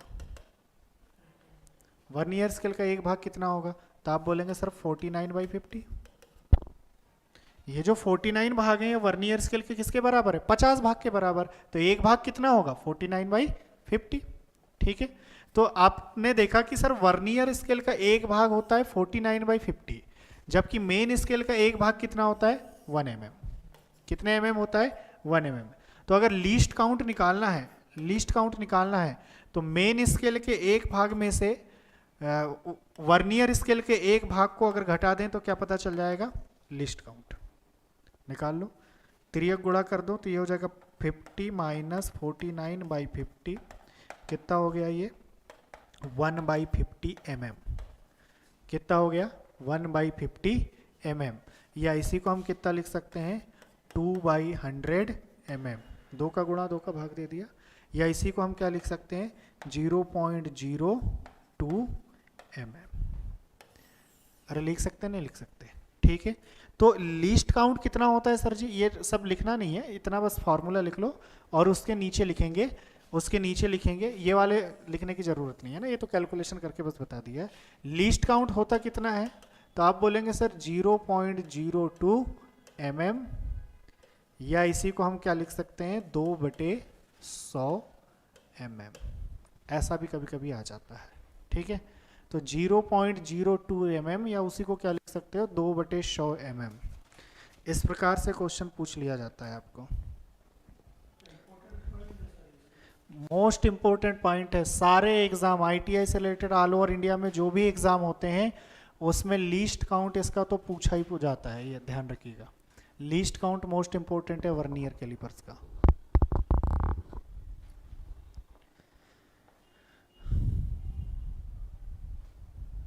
हो गया।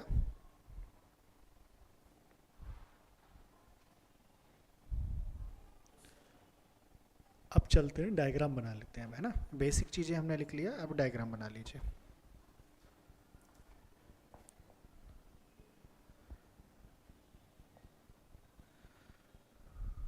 कहाँ चला गया?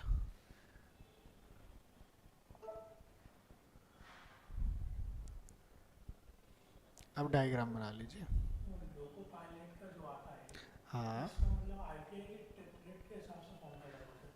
हाँ, उस पर भी ट्रेड के अकॉर्डिंग होता है। ALP का एग्जाम तो वैसे निकाल लोगे, इतना अगर पढ़ लिया आपने तो ALP तो वैसे निकल जाएगा आपका। ठीक है, क्वालिफाइंग नेचर रहता है बट वैसे निकाल लोगे उसको। डायग्राम बना लीजिए। इस पर इसको लिख लेना वर्नियर स्केल।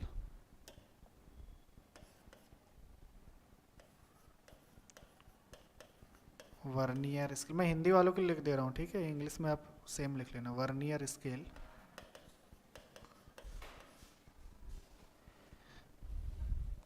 ये मुख्य, ये इसकी लिखने की ज़रूरत नहीं है। इंपेरियल और ये मैट्रिक ये सब ज़रूरत नहीं है ना, इसको मत लिखना, इसकी ज़रूरत नहीं है।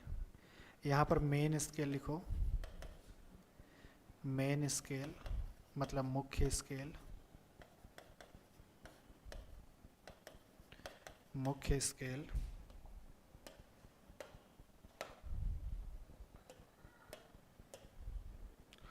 मुख्य स्केल,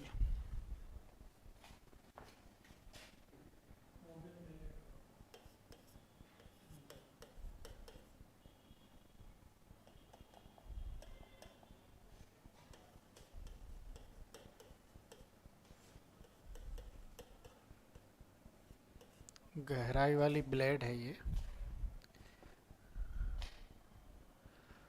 और यह मूविंग जॉ से जुड़ी रहती है। ये क्वेश्चन आया हुआ है ना, ये क्वेश्चन पूछ चुका है कि जो डेप्थ ब्लेड है वो किससे जुड़ी हुई रहती है।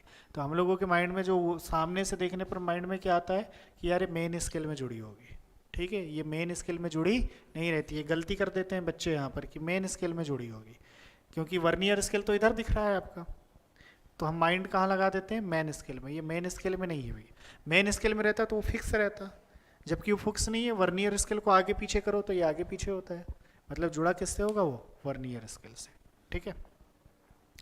ये जो जबड़े हैं, ये दोनों जबड़े, इसको बोलते हैं फिक्स जॉ, फिक्स जॉ। और ये फिक्स जबड़े किस में लगे रहते हैं, मुख्य स्केल में लगे रहते हैं, है ना।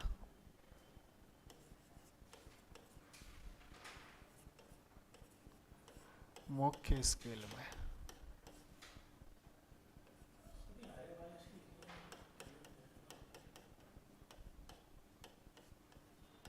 कलर चेंज कर दें,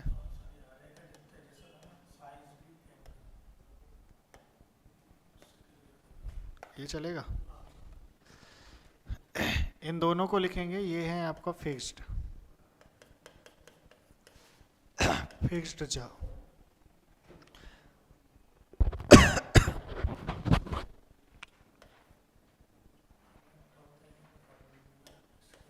जा मतलब जबड़ा, ठीक है। ये वाला भी आपका फिक्स्ड जॉ है, हिंदी वाले फिक्स्ड जॉ। ये लॉकिंग स्क्रू, बस इतने इनफ है। यहाँ पर आपका रोलर लगा हुआ है, बट उसको लिखने की जरूरत नहीं है। अब ये किस चीज की माप को देगा, ये किस चीज की माप को देगा, एक्सटर्नल। इसलिए इस जबड़े को क्या बोलेंगे, बाह्य जबड़ा। क्या बोलेंगे इसको, बाह्य जबड़ा। और इसको हम क्या बोलते हैं, आंतरिक जबड़ा।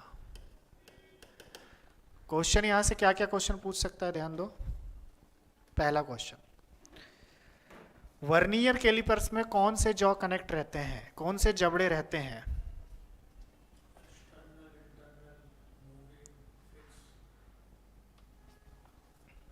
कौन सा लगा होगा,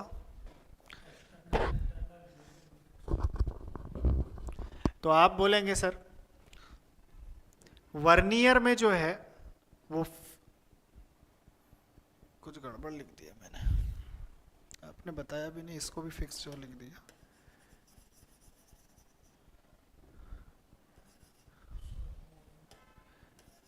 ये लिखने में गड़बड़ हो गया। हाँ, ये तो मूविंग है ना, बताया भी नहीं आपने सर, ये दो बार हो गया।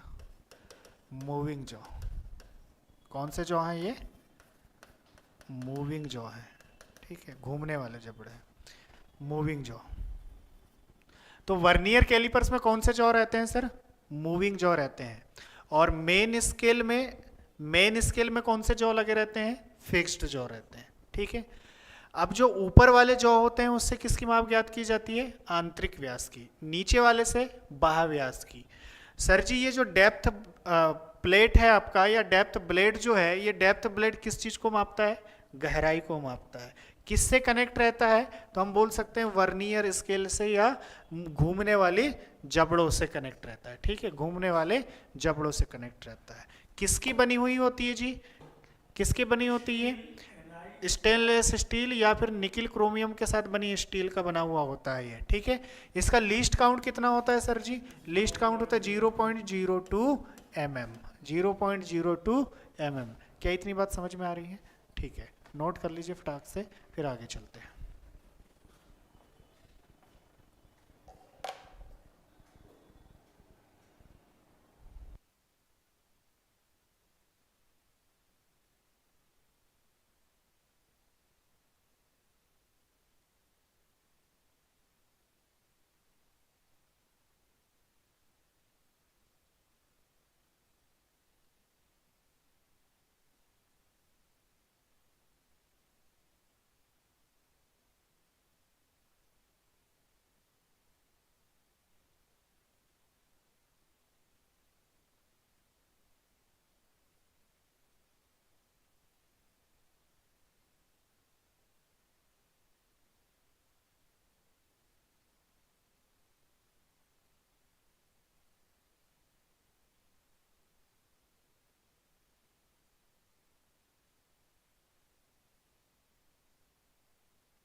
इस प्रकार से एरो दिया हुआ है। देन इसके बाद आगे कुछ पॉइंट ऐसे हैं, इस प्रकार से आगे पीछे ये सॉरी ऐसे है ना, मेन लाइन पे नहीं, 0 ये 1 यहाँ पर दिया 2 4 6 8 इस टाइप के आगे नामनक्लेचर दिए हुए। कैसे निकालेंगे सर हम इसको?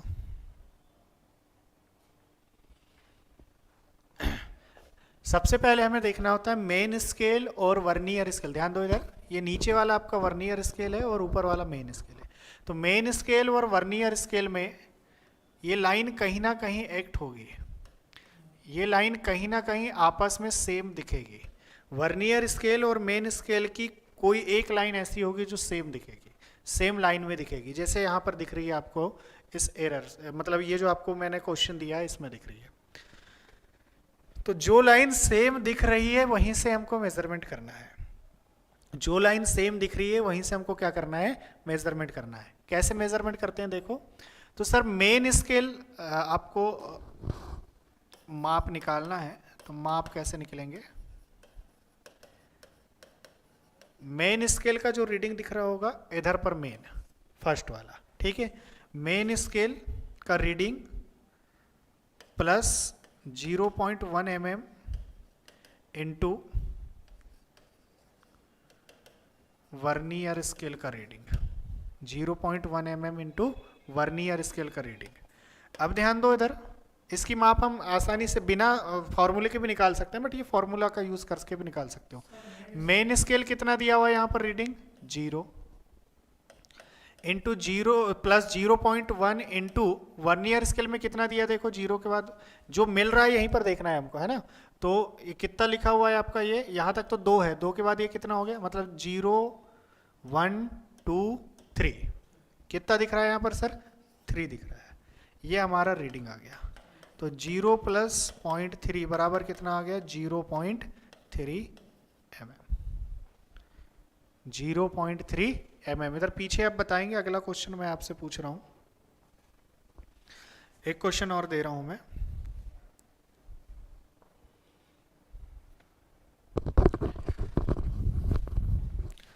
एक स्केल की रीडिंग ऐसी दी हुई है हमें, यहां पर 4 लिखा हुआ है, 1 2 3 4 5, 1 2 3 4 5, ये 5 लिखा हुआ है, 1 2 3 4 5, 1 2 3 4 5, ये 6 लिखा हुआ है।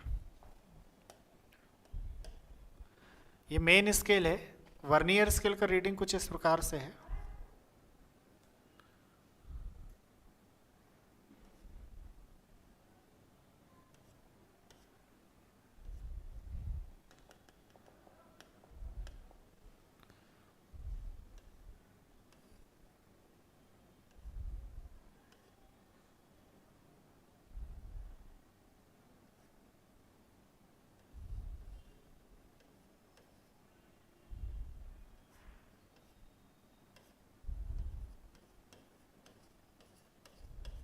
इस टाइप से रीडिंग दिख रहा है।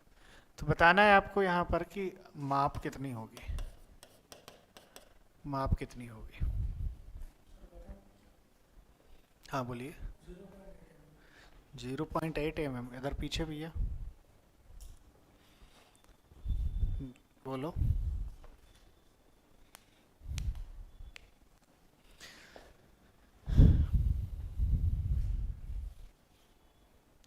चलिए नहीं आ रहा है समझ में, एक बार फिर से देखो। 4.0, चलो देखते हैं ना। ध्यान दीजिए सर, इसमें हमको क्या देखना है, जो हमको एरो दिखा हुआ है, मतलब ये यहाँ पर ये क्या हो रहा है, मेन स्केल और वर्नियर स्केल की रीडिंग आपको सेम दिख रही है, मतलब लाइन सेम आ गई, ये लाइन क्या आ गई हमारी सेम आ गई। तो माप निकालने के लिए बिना फॉर्मूले के भी आप निकाल सकते हो, लेकिन आपको फॉर्मूले से एक बार सिखा दे रहा हूँ, फिर बिना फॉर्मूले के बताऊंगा। सर यहाँ पर डेटा कितना है 5 प्लस 0.1 इंटू ये मिल रहा है वो डेटा कितना है 4। कौन सा वाला, क्यों, ये इसके आगे है ना, ये तो हम उसके पहले वाला पॉइंट लेंगे ना, उसके पहले, ये तो शुरुआत यहीं से था, इसलिए हमने ये पॉइंट लिया था। तो कितना आ गया सर जी यहाँ पर, ये आ गया 5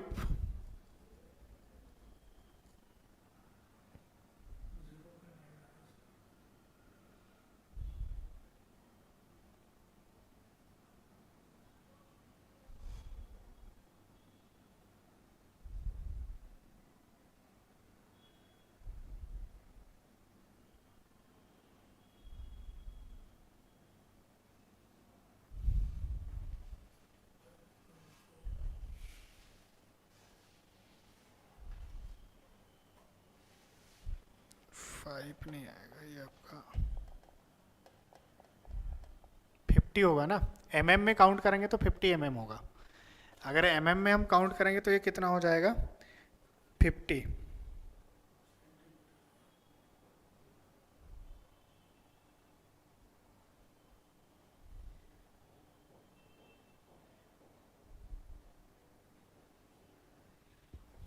mm में काउंट करेंगे तो कितना आ जाएगा ये 50,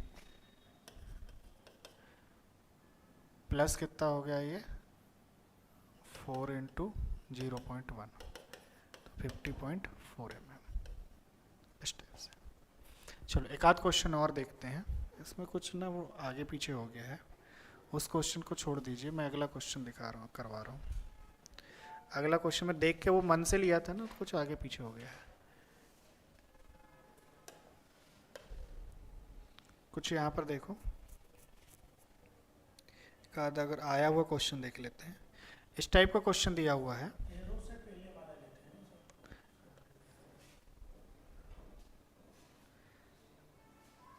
आपका स्केल कुछ इस प्रकार से दिखा रहा है, 5 1 2 3 4 5 1 2 3 4 5, ये 6 है, 1 2 3 4 5 1 2 3 4 5, ये 7 है, इस टाइप से कुछ लिखा हुआ।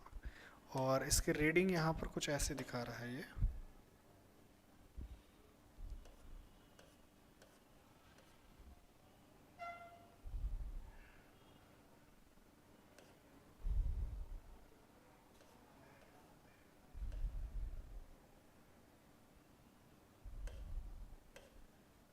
इस टाइप का दिखा रहा है। यहाँ लिखा हुआ 0 2 4 6 8, इस टाइप से कुछ है। पूछा गया है रीडिंग क्या होगा।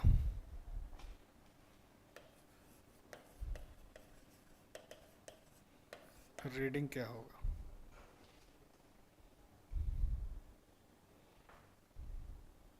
इसका निकाल के बताइए। बस इसके बाद में ज़रूरत नहीं है, वैसे एग्ज़ाम में नहीं पूछेगा आपको रीडिंग निकालना, बस सिखा ऐसे सिखा दे रहा हूँ मैं।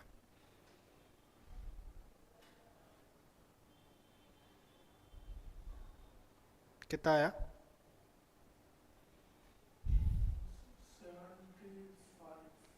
70 कैसे भाग जाएगा? 70 कैसे भाग जाएगा?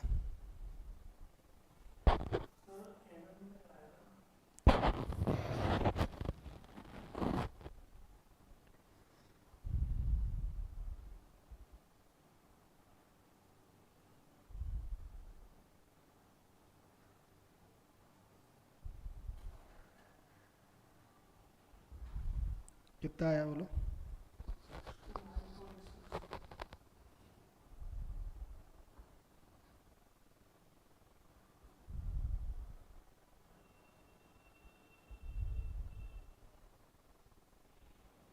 पीछे आपका कितना है?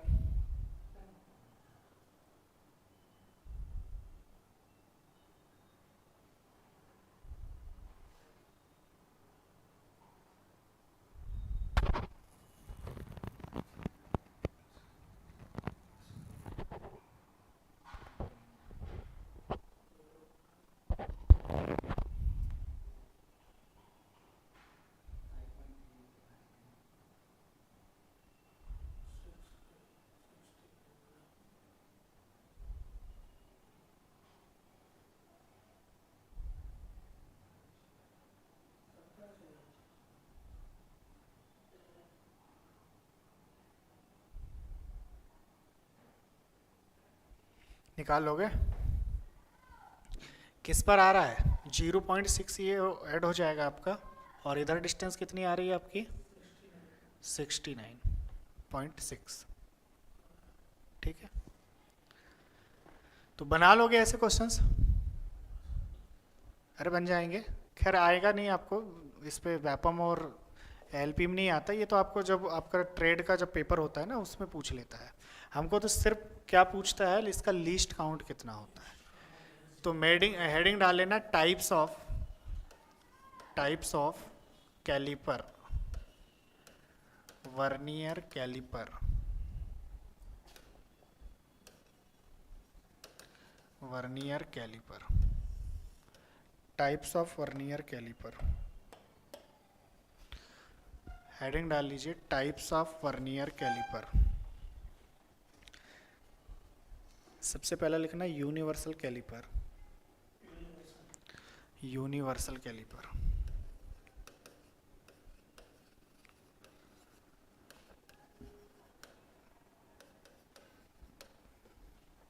इसी को डेप्थ गेज कैलिपर भी बोलते हैं।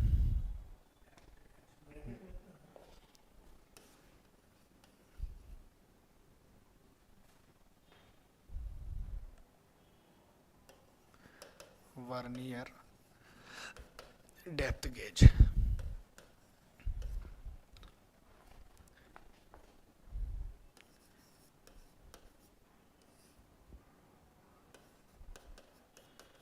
यूनिवर्सल कैलिपर या इसी को बोलते हैं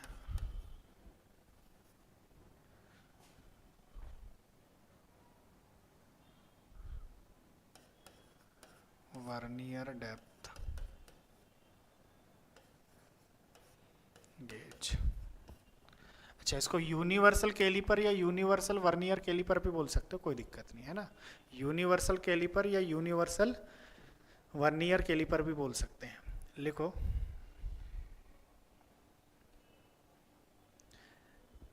इसका यूज अब नाम से समझ में आ रहा है, यूनिवर्सल में तो सारे काम के लिए होगा। इसका यूज आंतरिक व्यास, बाह्य व्यास तथा गहराई को ज्ञात करने के लिए किया जाता है।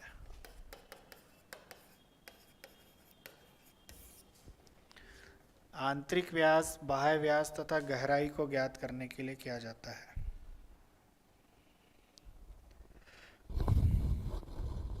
इसका भी लीस्ट काउंट 0.02 ही होता है। सबका लगभग 0.02 ही लगाना है। अगला लिखो डायल वर्नियर कैलिपर।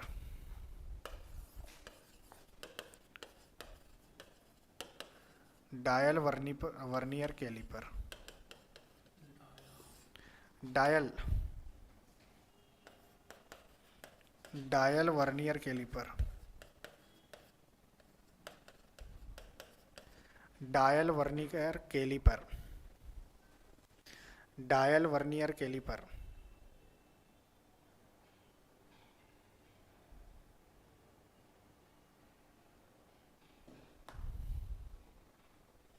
ठीक है, लिखो, नाम से समझ में आ रहा है। देखो, डायल वर्नियर कैलिपर मतलब इसमें वर्नियर स्केल की जगह क्या लगाया जाएगा, डायल वर्नियर।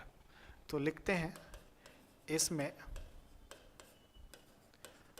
वर्नियर स्केल के स्थान पर एक गोल डायल लगा देते हैं, जैसे वॉच होता है ना उस टाइप का एक डायल लगा देते हैं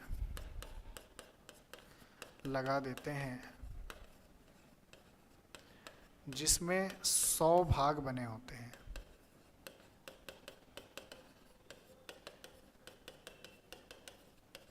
जिसमें 100 भाग बने होते हैं, जिसमें 100 भाग बने होते हैं। अब देखो काम कैसे करेगा। एक हो गया आपका डायल, और मेन स्केल तो ऐसा ही चलेगा। मेन स्केल ऐसा रहेगा और डायल इस प्रकार से घूमेगा, और मेन स्केल इस प्रकार से चल रहा है। इस अरेंजमेंट को बोलते हैं रेक एंड पिनियन। क्या बोलते हैं हम, रेक एंड पिनियन। ठीक है, इस छोटे वाले जो डायल है इसको पिनियन बोलेंगे, और बड़ा स्केल को क्या बोल देंगे, रेक। गियर अरेंजमेंट में आपने सुना होगा रेक एंड पिनियन। तो लिखो, यह रेक तथा पिनियन के सिद्धांत पर काम करता है। यह रेक तथा पिनियन, पिनियन मतलब छोटा, जैसे 2 गियर होते हैं, इधर ध्यान दो, ऐसे एक 2 गियर होते हैं, तो छोटे गियर को बोलते हैं पिनियन और बड़े गियर को बोलते हैं व्हील। लेकिन अब ये सीधा हो गया, इसलिए इसको क्या बोल दिया हमने, रेक। तो ये रेक तथा पिनियन के सिद्धांत पर कार्य करता है। यह रेक तथा पिनियन के सिद्धांत पर कार्य करता है।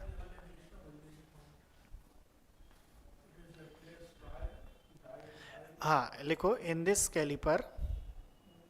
Caliper vernier scale replace by a dial which is contain 100 part, yeah, which is consist 100 part.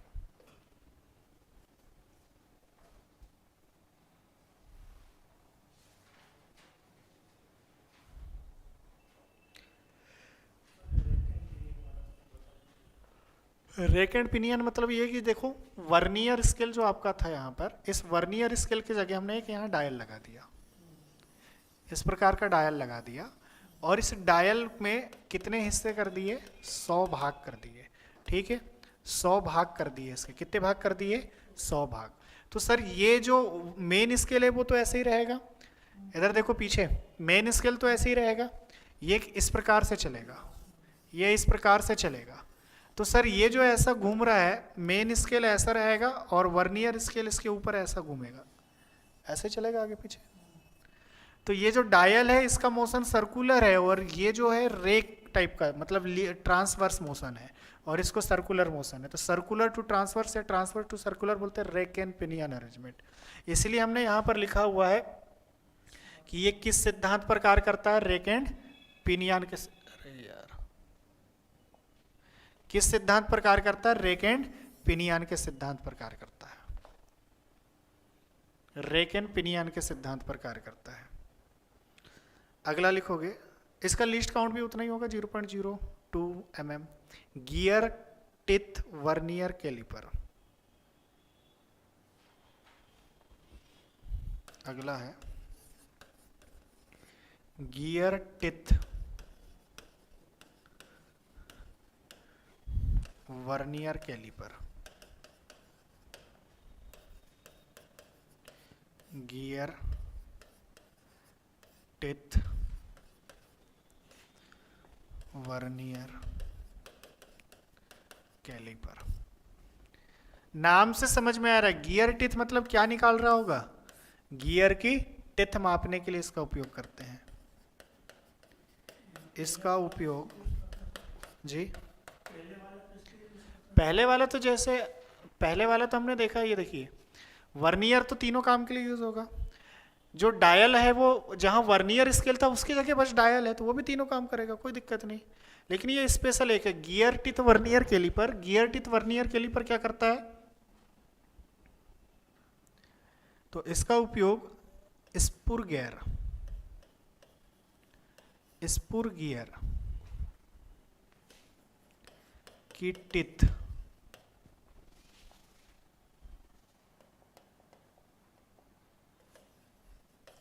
Teeth मापने के लिए किया जाता है।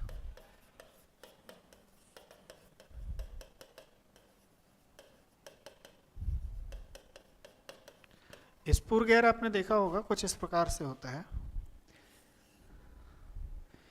एक गियर जिसकी सीधी सीधी टिथ होती है, गन्ने की मशीन में देखा होगा आपने अगर ये, और दूसरा गियर जिसकी भी सीधी सीधी टिथ होती है, इस प्रकार से मिलती है आपस में, है ना, दैट इज स्पुर गियर।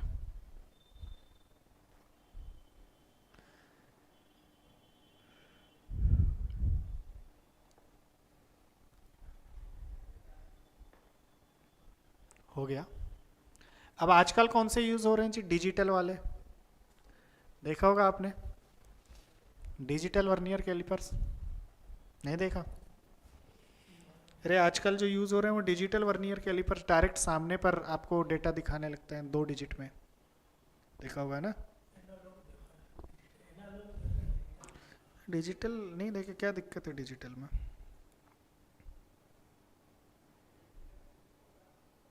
चलो लिखो अगला, डिजिटल वर्नियर कैलिपर्स।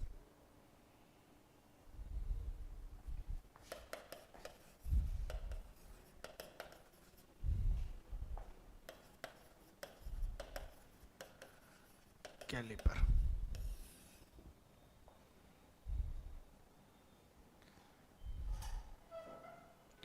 इस प्रकार से देखो, ये रहता है आपके सामने दिख रहा है, ठीक है, डायरेक्ट आपका यहां पर रीडिंग दिखा देगा, है ना? तो लिखो, इसमें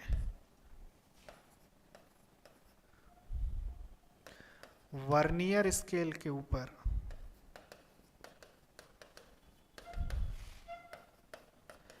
एक स्क्रीन लगी होती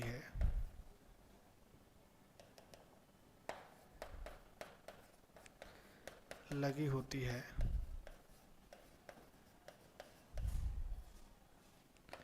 जो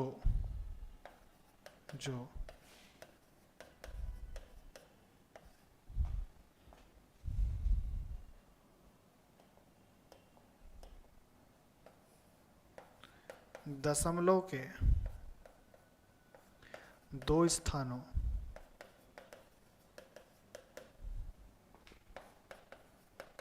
तक माप देती है, दशमलव के 2 स्थानों तक माप देती है। पॉइंट, जैसे हमें यह लिखते हैं ना 20.23 mm, इस टाइप, दशमलव के 2 स्थानों तक। ठीक है, और आजकल तो 3-3, 4-4 स्थानों वाली भी आ गई हैं जो एक्यूरेसी से एक्यूरेसी माप देती है। तो ये थे आपके टाइप्स ऑफ वर्नियर कैलिपर्स। आज टाइम हो गया, आज अपन इतना ही देखते हैं, कल इसके आगे देखेंगे। टाइप्स ऑफ वर्नियर कैलिपर्स यहाँ ख़त्म होता है।